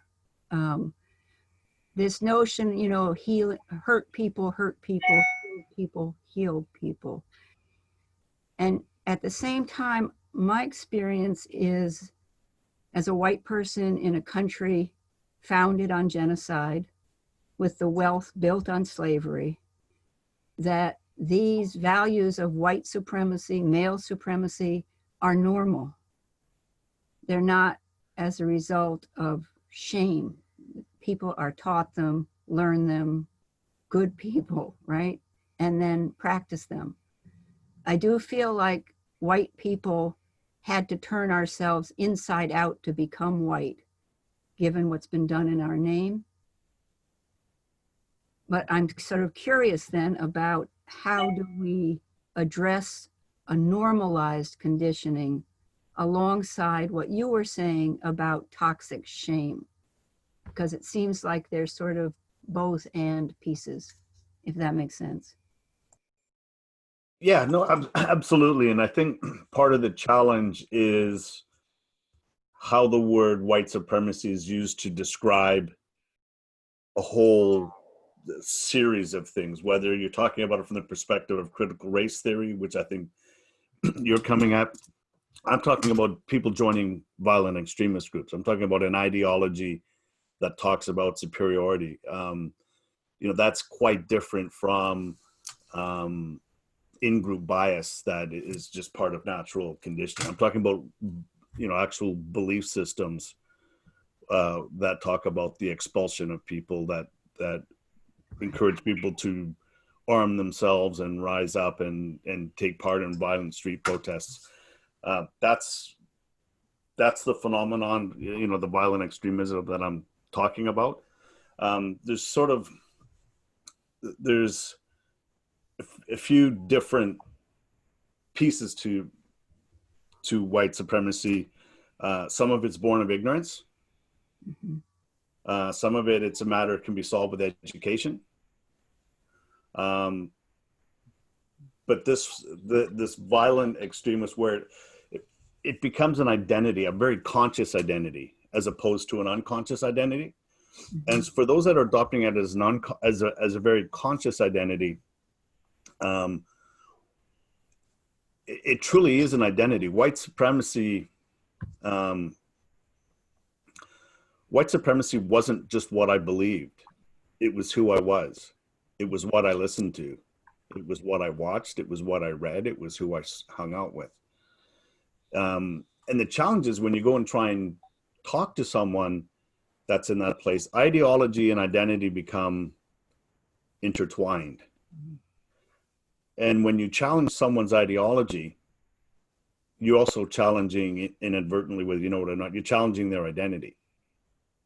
And then all the ego defense mechanisms come up. And that's why it's almost impossible to intellectually persuade someone to leave these movements behind. You need to separate the ideology from the identity. And love them. Yeah. And then help them find a new identity that isn't that's in a healthy way. I joined not because I intellectualized National Socialism and I intellectualized the ideology. I was a bright kid and I sort of really went down the rabbit hole. But the main reason I got involved at the beginning was I got acceptance when I felt unlovable. I got power when I felt powerless. And I got attention when I felt invisible. And it's these deeper vulnerabilities, which are born of toxic shame, which creates the vulnerabilities that these ideologies and these groups are very masterful at drawing in. And it's these deeper emotional reasons, and that when I first started hanging out with skinheads, this middle class, I was a soft kid growing up. My parents were like, what are you doing? You can go and, I was in grade 12 at the time. You can go and do anything you want. You can go to university. You have this privileged life where you have every opportunity open to. Why are you hanging out with those guys? And the answer is they had the one thing that I didn't. And that was toughness. When I was getting beaten in Catholic school for not getting A's and B's because I was a underperforming smart kid. Even to this day, the time after time after time I was in the teacher's office where I got hit on the rear end with a yardstick. I don't think I've ever felt more powerless in my life as I was in that office. When I was with these guys, people for the first time in my life were afraid of me. That was intoxicating. When I was with them, I felt powerful. And it wasn't because I was powerful, it's because I surrounded myself with people that projected what I perceived to be power. It's these deeper, the ideology is a pill you swallow in order to get it. And the interesting thing is that when I went from the punk scene to the skinhead scene, I flirted with the extreme left before I got into the whole white power scene. So the ideology is, it's interchangeable. Like it could have just as easily ended up on one side of the spectrum as the other. And that anger, that propensity to violence, the dehumanization, that exists on the extremes of both the left and the right. It's not exclusive to the right. And what we need to do is not get sucked into that battle between the same things. They're just polar opposites of the same thing. We need to transcend it. Through this conflict, we have the opportunity to transcend and take things to a higher level. I hope that answered your question. I see some other people have questions for you, Tony. I've seen them coming into the chat box. Let's see. I believe Alicia Parker. Yes. You had a question, I think, for Tony. If you'd like to ask it now, that'd be great. Yeah, yes, I do. First of all, I want to thank Nadine for inviting me to this wonderful discussion. I've had to turn off my camera a couple of times to wipe the tears away, but I just want to let you know how important this is to the world. Tony, I'm a retired Lieutenant Detective Commander from the New York City Police Department. And white supremacy has been infiltrating police departments across this country. It's been invading our military. And I've seen it and I've had to deal with it. And it's growing, and it's not subtle anymore. Police officers are getting tattoos indicating that they are still, they're a part of white supremacist groups. They're making white supremacist signs in publicly doing these things. When you have an administration, federal administration, and also in the New York City Police Department, we have the top levels of the police department that say they don't believe that there's any systemic racism going on here. And it's just so frustrating to bump your head against the, because I've been trying to work on this for a very long time. And so I said, well, you know what, if you're not going to acknowledge it as a thing and work on it, and we have to do something. So I've tried to put out there that they should be asking recruits, they should be doing a polygraph for every single person that wants to become a police officer. Have you ever been a part of, have you ever advocated for an organization that espouses hate for anybody because of their race, creed, color, sexual orientation? Is that the wrong approach? Because I couldn't, I'm saying if they're not going to acknowledge, that and do it on an intellectual, realm, well, let's just get down to bare tax. If you come in and do a lie detector test, what do you think about that? There's two pieces of that question. I mean, first of all, we need to call people out in a healthy way, but we also need to be prepared to call people in. And I fear that to have the discussion of white supremacy, systemic racism, absolutely it exists, but it's become so politicized that the politics of it prevent people from looking at it properly. So it's how to diffuse that situation. Let me ask you, do you ask recruits if they've ever been gangsters or ever been part of the mafia or whatever? I'm sure they do. Yeah, I mean, why wouldn't you add these to, the They don't think it exists, Tony. They don't think it's a thing. Yeah, no, and that's the challenge. I mean, and there's, again, we get into there's the systemic racism and whether they can wrap their brain around it. The fact is, people are joining the military. I joined the military in the 90s just to get the weapons training and the tactical training. I encouraged other people publicly, go get the training. Don't tell anyone, just go get it, get your training, get out. And Vancouver Police Department, for example, they do, every person has to take a lie detector test, and they're asked about gang affiliations, they're asked about drug use, they're asked about a whole slew of character questions to determine whether or not they're eligible for the Vancouver Police Department. So those tougher screening methods, I think, absolutely they're called for. Let me just say one thing: that should we be excluding them, or should we accept everyone and try to? And this is one of the things that a couple of people had asked: how do you ramp this up so that, I mean, it's hard to hate up close and personal, one-on-one. It's hard to do that. But how do you ramp this up to the thousands of people that they're already in the police departments that need to hear your need to be able to relate to yours? You have a certain you had a certain intellectual inquisitiveness I'm seeing that allowed you to be able to move from one place to another. Not everybody has that. Not everybody has that.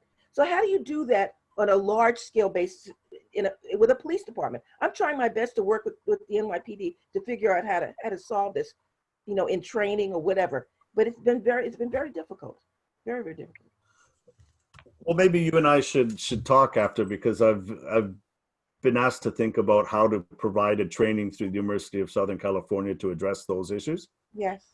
They get professional credits, and they get a certificate and all of that kind of thing. So I'd love to talk to you about doing that. I would love to talk to you also.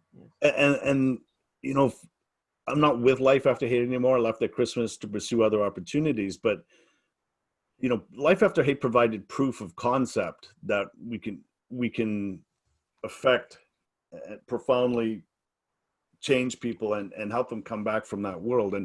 But Life After Hate as a group of formers, there's no way it could ever scale to the size it would need to be to confront the challenge in America. But what we did is we look, so we've got this proof of concept.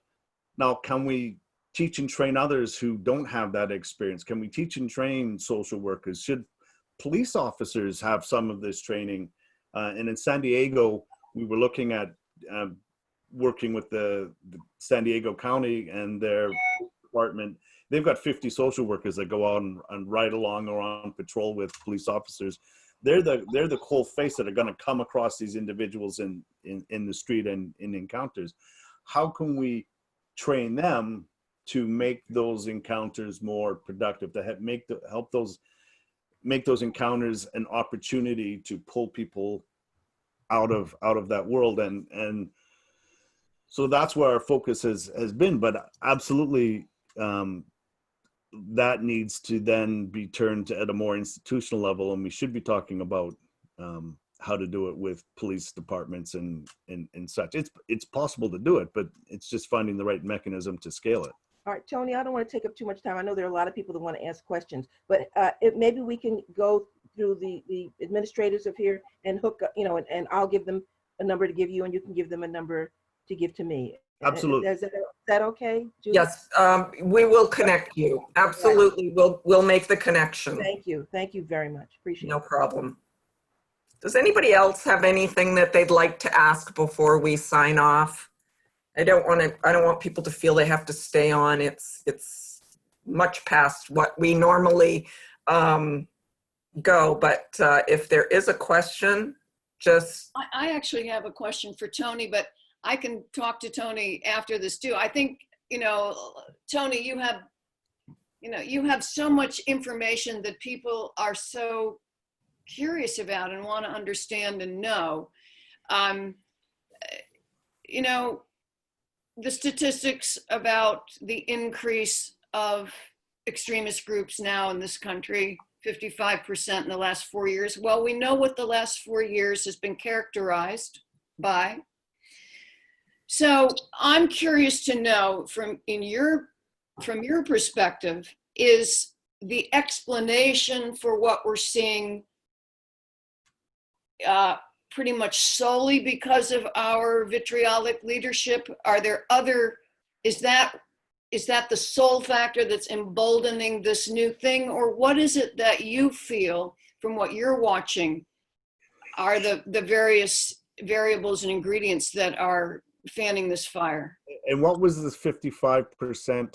In the last 4 years, yeah, there's been a 55% increase in the number of hate groups in the United States. The number of hate groups or hate group activity? Huh? Hate groups or hate group activity? I think hate, well, you're asking me now. I'm pretty sure, I'm pretty sure it was hate groups. It is groups. It is groups. Yeah, I got it from Southern Poverty. I'm pretty sure that's what it was. Yeah, no, absolutely. And Canada has 100. Has 100 groups? Has 100 groups. So this listed 1,000 groups in the United States. That was. Canada's got 100, and we're a 10th the population. So we have just as many hate groups per capita in Canada as, the simple solution and the intuitive solution is to pin it on the administration, and that would then suggest that this is going to go away in a great degree once he's gone.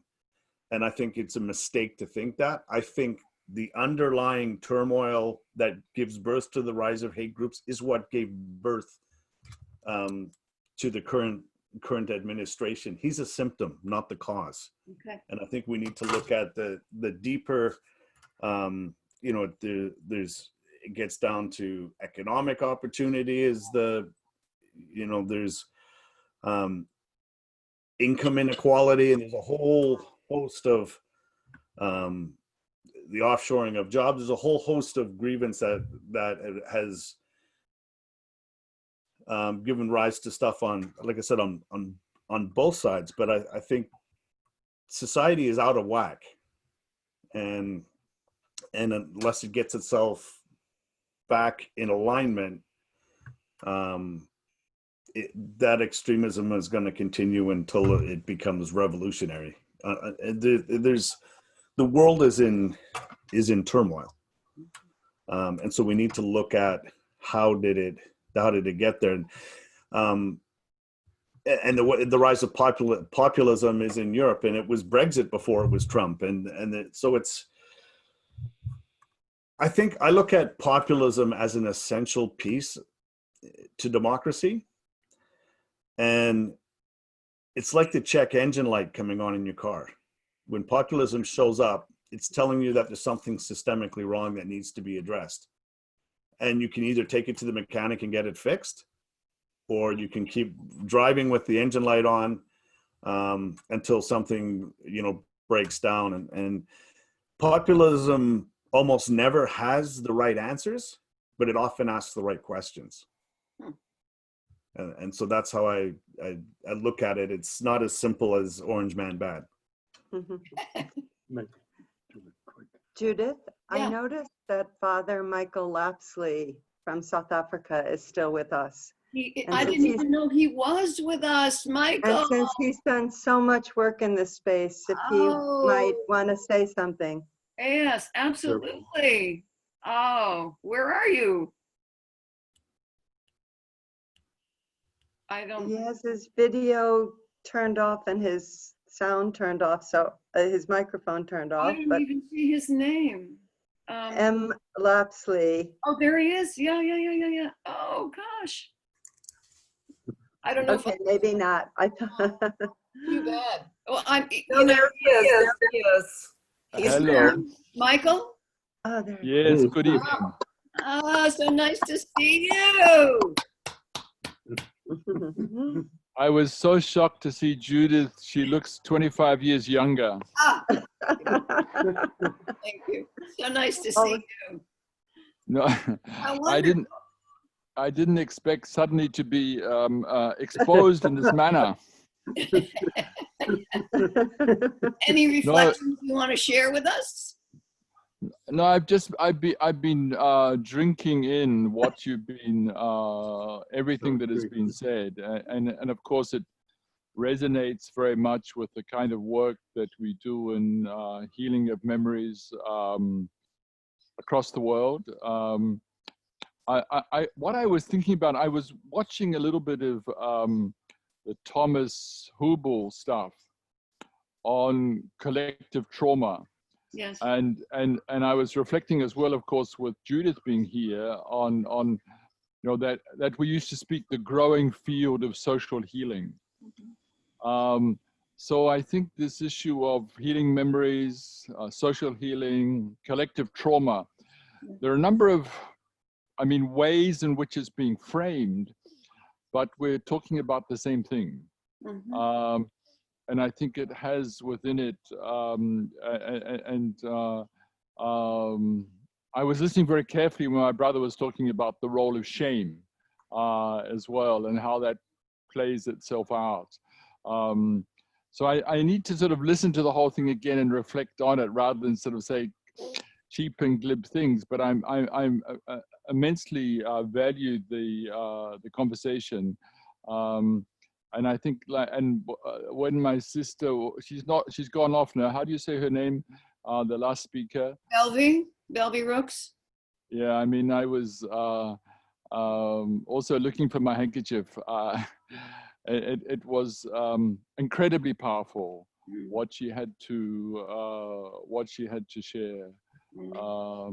And I think especially when she came to the issue of the Confederate soldiers, and I was thinking about that in the terms of South Africa as well, and how, in a sense, seeing the Confederate soldier as a child was transforming. It's just a kid, brought up with those beliefs. So I think there are many things that were resonating. I haven't got anything clever to add, but just to say thank you. I don't know how I ended up on the mailing list, but I was grateful to be on it. And and would love to reconnect in this group, because I think we do have things to say to each other across the experiences we have, you know, across the world, and having traveled the world for so many years. And thanks to and it's interesting in a way, COVID-19 has actually meant that in some ways there are more global connections that we could have had before that we didn't, because without COVID-19, probably we wouldn't be having this conversation in the way we're doing. I think the expression is that it's an ill wind that blows no good. So there is a beautiful global dimension to possibilities of conversation that people didn't have so much. We had to spend all that money on to go to Cyprus to meet, and now I just go to the lounge and click on. Or Colombia. I think we met in Colombia also. Exactly. Yeah. Yes. So and I was thinking of another brother who an Afrikaner brother who was part of when Tony was speaking, who was part of a Afrikaner right-wing hate group. AWB? Not the AWB, another extremist, a smaller extremist group, and he, at the age of about 17, was responsible for killing a lot of people, blowing up on a Christmas bombing. But also he traveled his own journey of healing as well, a long journey, 12 years in prison. And in fact, it was another guy who was in prison for a very long time for a lot of killings, who helped confront him with his racism. So it was one kind of very damaged human being who helped to heal another, damaged human being. So I think that, and now he's an evangelist with his own people, not in a narrow religious sense of an evangelist, but trying to confront his own people. Again, with what hatred does, as well. So just a few off the top. Having been found out, those are just my comments, and look forward to being part of further conversations. If I could just comment on a piece of that, about seeing the Confederate soldier as a child, and I've listened to the stories of so many different men and women who have been drawn into violent extremism, that they really are wounded children. And I often say, when I look at them, or I look at, someone on TV, at Charlottesville or something like that, I see a wounded 4-year-old having a temper tantrum in a grown man's body. And it's very disarming to think of them that way. But I'm also cognizant of the fact that there can be sometimes nothing more dangerous than a wounded 4-year-old having a temper tantrum in a grown man's body. Exactly. And there's a lot of evidence. In fact, from the US, if you go into a prison and interview the people who have done the worst things, 9 times out of 10, they were victims before they became perpetrators. 9 times out of 10. So in a sense, how you break that cycle. And interesting, in our work across the world, there are 2 dominant narratives. One is gender-based violence, in particular women against men, but not always. And the other is childhood trauma. So we do work with soldiers in the United States, a great deal of work. And some of them talk about what happened in combat, but a huge number of them talk about what happened to them as children. And sometimes joining the military was trying to quieten the demons as well, and the childhood trauma. So those things are very rare and relevant in every part of the globe. The University of Maryland has a program called START, the Study of Terrorism and Responses to Terrorism. And in research that they did, the #1 correlated factor in the history of someone joining a violent extremist group was childhood trauma. And that was like physical or sexual trauma. But you can have toxic shame without trauma, right? Abandonment, neglect, Those are, they aren't what we necessarily classically consider trauma, but they have that deep psychological effect long after, and long after the scars have healed. It's that psychological, emotional trauma that is the result of the physical component that does the damage. And like more in the United States, far more soldiers die at their own hands than die in combat. You know? The epidemic of, and that's part of what unending war has done to the soul of the United States as well. But I think it's important, especially, you know, the United States and South Africa both suffer from exceptionalism. We think we're damn well better than the rest of Africa. We're not. United States thinks it's damn well better than the rest of the world. It's damn well not. And hopefully COVID-19 might be quite a good lesson for that, you know. And, you know, you can have the nuclear weapons, hasn't helped with COVID-19.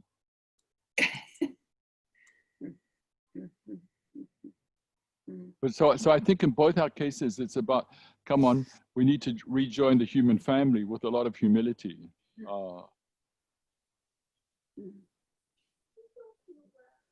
Yes, Which thank you. Thank you, Michael. Thank you, Michael. I just, for those who don't know, Michael, he was a former chaplain for the ANC. He has a magnificent institute for the healing of memories. Can you just say in a second or two what the mission of that is? Well, we're a social healing NGO that works globally. We seek to contribute to the healing journey of individuals, communities, and nations. Throughout the world, right? Throughout the world. And the key to that is breaking the chain that turns victims into victimizers.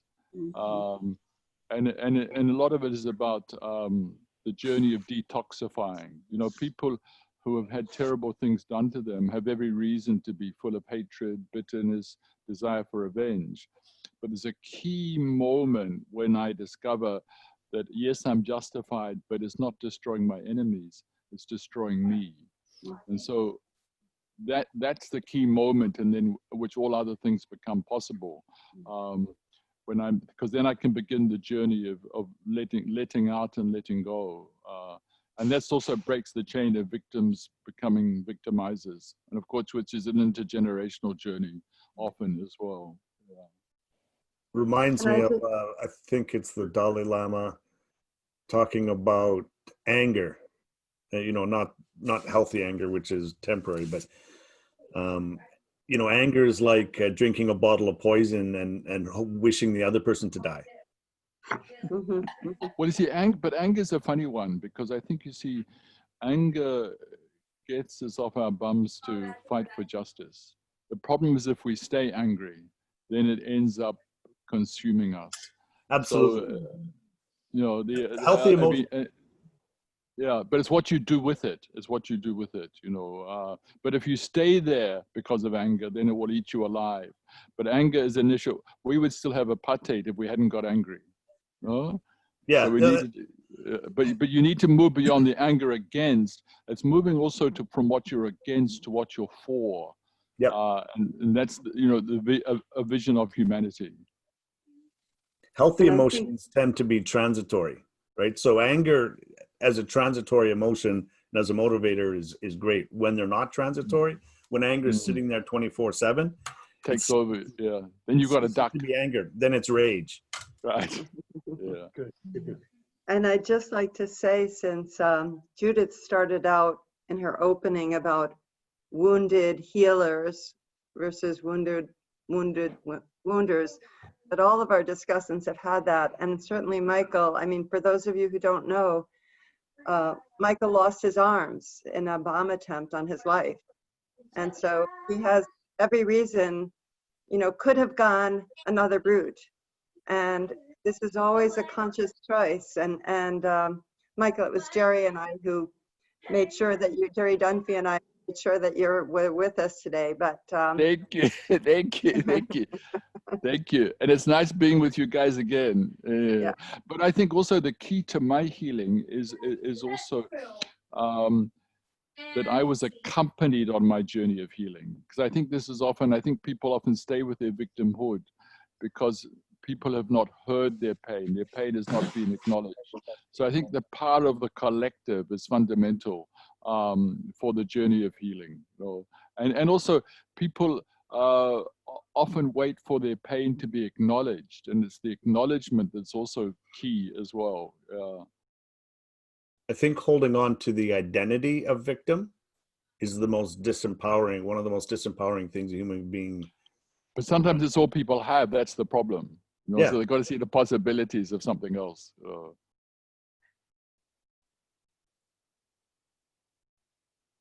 But thank you guys for inviting me in. Thank you for joining us. And I just want to echo your sentiments, Michael, about how this couldn't have happened except for the pandemic and, you know, our ability to use technology to bring all of us together today. So it's wonderful to have you here, and you will certainly hear from Global Citizen Circle again, and we hope that you'll stay involved. Thank you. You'll hear from me again too, Michael. It's so nice. Thank you, Judith. Thank you, Don Praise. Thank you. Glad you're here. Thank you. Yeah. Wonderful. Okay. All right. Run away. Bye-bye. Bye-bye. Okay. I am, unless anybody has the last word to say, I will end the meeting formally. I just have a quick closing thing to say. I know there was a couple of questions that talked about, you know, children tell us the truth, and there's wisdom in children. That child is inside all of us. We still have that child with us. So it's not children that at a certain age. If we can connect to the children inside us, we get that same wisdom. And to just quickly comment on something Rosalie said in her experience was with angels. You know, just the person that gave her smoke so she could trade for food or whatever. And we all have the ability and the power to be angels. And so I challenge all of you is, how am I going to show up as an angel today, as an angel tomorrow, and as an angel every day? Beautiful. And you look like an angel too. Bye-bye. Thank you. Thank you, everybody. Thank you, Tony. That was a perfect, a perfect ending. And we look forward to being with all of you again in the future. Wonderful day. Thank you.